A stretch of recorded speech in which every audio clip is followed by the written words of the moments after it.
Welcome everyone. This interesting question, we have a big brown square. Inside it we have got three congruent blue squares. Exciting part is there is no numerical data provided and we have to find value of angle alpha. We'll solve the same question in two ways. Our first approach will be formal approach using mathematical theorems and formulas, and second approach will be logical approach, solving it without any mathematical formula. Let's check the first approach. It's a simple and elegant approach.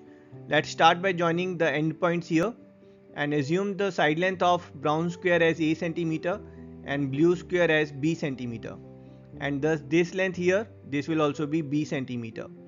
Now this full length is a centimeter, so the remaining length here, that will be a minus b centimeter. Now this height here is b centimeter, and thus this remaining length, that will be full length a minus b.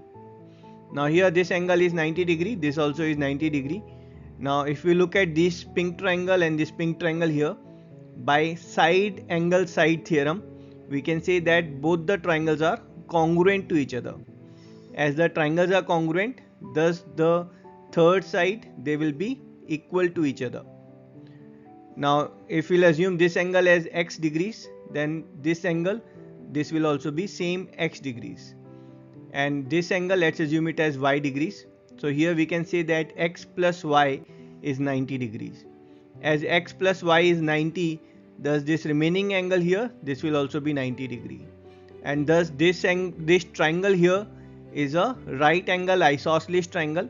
So here we can say this angle will also be alpha degrees, and by angle sum property we can say that alpha is 45 degrees, and that's our answer.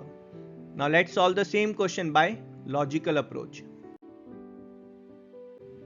In this logical approach, we'll exploit the fact that there is no constraints or data given related to these squares, except that these bottom squares, they are sharing the same side length, and the topmost square, it's lying on top of these squares. So even if we'll reduce the size of the squares, the conditions of the questions will remain same and the answer should not change.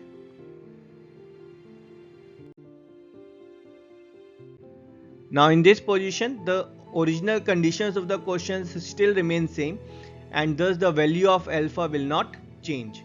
How about instead of reducing the size of the squares, we increase the size of the square.